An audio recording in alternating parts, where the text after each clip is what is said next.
They paid for my sister's future with pride, and buried mine in silence. While she walked past me every morning in clean shoes and loud laughter, I scrubbed someone else's floors with my head down and my mouth shut. My parents called it sacrifice. My sister called it destiny. I called it patience. Because while they mistook my silence for failure, I was building something they never thought to look for. And 4 years later, when the truth finally came out, the shock on their faces said everything words never could.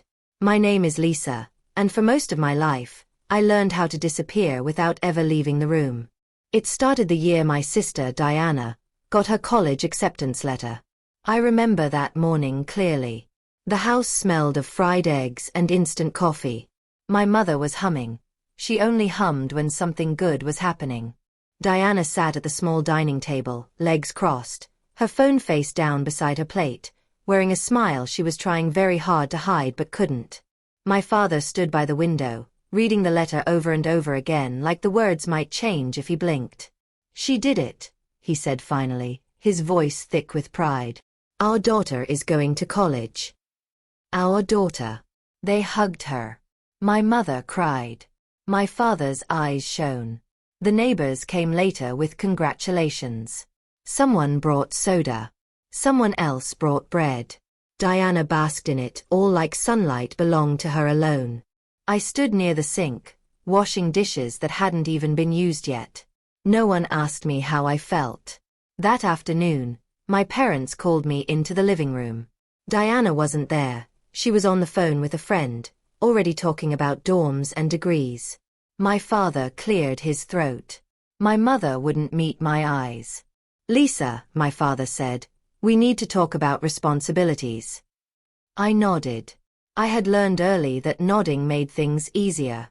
"We don't have enough money," my mother said quickly, like ripping off a bandage. "Diana's fees, books, transportation, it's a lot." "I understand," I said. They exchanged a glance, surprised by how easily the words came out of my mouth. "There's a woman down the street," my father continued. "Mrs. Kwon. She needs help around the house. Cleaning. Cooking sometimes. She's willing to pay." My mother finally looked at me. "You'll help the family this way." I waited for the rest. For the reassurance. For the promise that this was temporary. It never came. "So, I won't be going to school?" I asked quietly. My father frowned, as if the idea hadn't crossed his mind. "Maybe later," he said. "Not everyone needs college, Lisa. You're good with your hands. You're humble. God gives different paths." Humble. That word followed me like a shadow. The next Monday, Diana left the house in a crisp blouse and new shoes, her backpack light and clean. I followed an hour later in worn sandals, carrying a plastic bucket filled with cleaning supplies. We walked the same street, just in different directions. At the corner, Diana slowed down. She looked me up and down, her eyes pausing on the bucket. "Cleaner life suits you," she said lightly.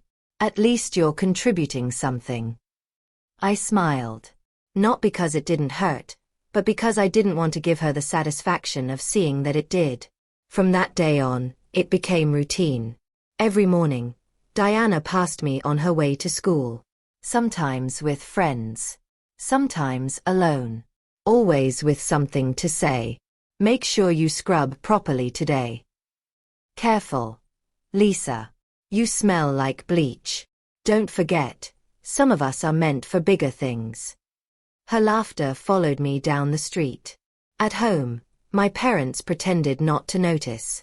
They talked endlessly about Diana's classes, her professors, her future job prospects. They asked her opinions at dinner. They listened. When I spoke, conversations shifted. Plates clinked. The radio suddenly needed adjusting. So I stopped speaking. Mrs. Kwon's house was large, quiet, and orderly. At first, I hated it. The silence felt loud. But slowly, it became my refuge. She noticed everything. "You clean like someone who thinks," she said once, watching me scrub the kitchen counters. I didn't know how to respond to that. She paid me fairly. More than my parents admitted. I handed over most of it without argument. At night, I washed my uniform by hand and studied the stains on my fingers. My body was tired, but my mind was awake. I listened. I observed. I learned. Mrs. Kwon talked while I worked. About her business. About contracts. About mistakes she'd made when she trusted the wrong people. She never spoke down to me. One afternoon, while dusting her study, I noticed a bookshelf filled with accounting books, business journals, and old ledgers. "You can read those if you want," she said casually. "They're just collecting dust." I started reading during my breaks. At first, I didn't understand much. Numbers blurred together. Terms felt foreign. But I kept going. Every night, after everyone slept, I borrowed my sister's old textbooks, the ones my parents said were too expensive for me, and taught myself quietly. No one asked why I stayed up so late. No one noticed how little I slept. Diana's mockery grew sharper as the years passed. When she came home on holidays, she brought stories of classmates whose parents were doctors, lawyers, politicians. "And then there's Lisa," she'd say at dinner, smiling sweetly. "Still cleaning houses. At least she's consistent." My parents laughed nervously. "She's helping the family," my mother said, though her tone lacked conviction. I never corrected them. Silence became my armor. One evening, Diana threw a graduation brochure on the table. "Next year," she announced. "Finally done. Then real life begins." My father beamed. "We always knew you were destined for more." I swallowed my words with my food. That night, my mother came into my room. "You should be grateful," she said softly. "Not everyone gets opportunities." "I am," I replied. And I was, just not for the reasons she thought. By the third year, I had saved enough to open a small account in my own name. Mrs. Kwon helped me quietly, never asking questions. "You think long term," she said once. "That's rare." The fourth year arrived without warning. Diana graduated with honors. There was a party. Photos. Speeches. I stood at the back, holding a tray of drinks, watching my parents glow with pride. No one noticed my absence when I stepped outside for air. The sky was calm. The street quiet. 4 years of silence had hardened into something solid inside me. I wasn't angry anymore. I was ready. And they still had no idea who I was becoming. 4 years of silence can do strange things to a person. It doesn't make you weak. It sharpens you. By the time my sister Diana threw her graduation cap into the air, I was no longer the girl carrying a bucket down the street. I was still quiet, yes, but quiet the way deep water is quiet. After the graduation party, life moved quickly for everyone else. Diana came home glowing with confidence. Degree framed. Resume printed. Dreams loud enough to fill every room. "I've applied to a top firm downtown," she announced one evening, scrolling through her phone. "They're very selective." My parents leaned in like worshippers. "That company is powerful," my father said. "If you get in there, your future is settled." Diana smirked. "They only take the best." She glanced at me, sitting on the edge of the couch, sewing a loose button on my work dress. "Some people clean offices," she added. "Others run them." My mother laughed awkwardly. I didn't look up. 2 weeks later, Diana received an email. She screamed so loudly I thought something terrible had happened. "I got an interview," she shouted, waving her phone. "Final round. In person." My parents hugged her like she had already won the world. That night, my father approached me carefully. "Lisa," he said, clearing his throat, "we'll need help paying for Diana's transportation and clothes for the interview." Of course. I handed over the envelope without a word. Inside, my savings account still grew, quietly, untouched. The interview day arrived bright and hot. Diana wore a tailored suit. My mother ironed it twice. My father polished Diana's shoes himself. As they left, my mother turned to me. "Make sure the house is clean when we get back," she said. "We might celebrate." "I will," I replied. They didn't ask where I was going. They never did. The building Diana interviewed in stood tall and silver against the sky. I arrived an hour earlier. Not as a cleaner. Not as a guest. But as someone expected.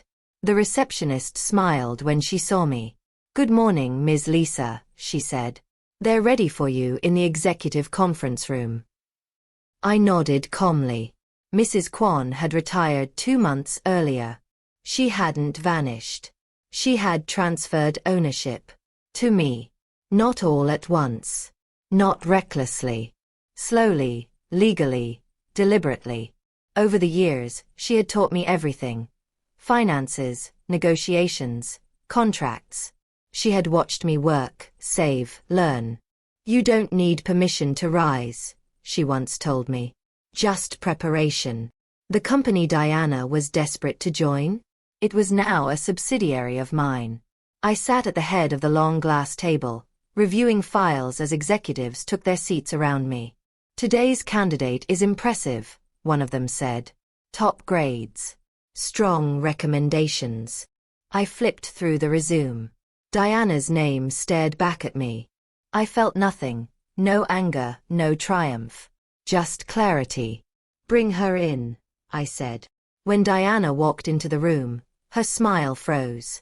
For a moment, she didn't recognize me. Then her eyes dropped to my face. To my posture. To the seat I occupied. Her confidence cracked. "Elisa," she whispered. The room went silent. My parents, waiting outside, pressed their ears closer to the door. I met Diana's eyes calmly. "Good morning," I said. "Please, have a seat." Her hands trembled as she sat. She tried to recover. I didn't know you worked here." "I don't," I replied gently. "I own it." The color drained from her face. One of the executives cleared his throat. "Ms. Lisa is the majority stakeholder and final decision-maker." Diana's mouth opened, then closed. She looked like someone watching the ground disappear beneath her feet. The interview continued. She answered questions well. On paper, she was qualified. But when asked about integrity, teamwork, and respect, something faltered. Her words sounded rehearsed. Empty. I thanked her politely when it ended. "We'll be in touch," I said. She walked out like a ghost. That evening, my parents came home smiling. Diana had told them nothing. Dinner was loud with celebration plans. Then my phone rang. I answered calmly. "Yes," I said. "I'm home." My parents froze. My father stared at me. "Who was that?" "The board," I replied. Silence crashed into the room. "What board?" my mother asked. I stood up. "I think it's time we talked," I said quietly. They sat. I didn't raise my voice. I didn't accuse. I simply told the truth. About the work. The savings. The company. The years they never looked closely enough to see. My mother covered her mouth. My father stared at the floor. Diana began to cry. "I didn't know," my mother whispered. "Why didn't you tell us?" I met her eyes. "You never asked." The rejection email arrived 2 days later. Professional. Polite. Final. Diana locked herself in her room. My parents avoided my gaze. That night, my father knocked on my door. "We were wrong," he said quietly. "We treated you unfairly." I nodded. "I know." He swallowed. "Can you help your sister?" I considered the question carefully. "I won't block her future," I said. "But I won't carry her either." He nodded slowly. Weeks passed. I moved out. Not angrily. Gracefully. Mrs. Kwan hugged me tightly. "You did well," she said. "Not because you won, but because you didn't become them." Diana found work elsewhere. Lower pay. Less prestige. Reality. My parents learned what silence really costs. Sometimes, I still walk past that neighbor's house. Sometimes, I remember the bucket, the laughter, the humiliation. But those memories no longer hurt. They remind me of something important.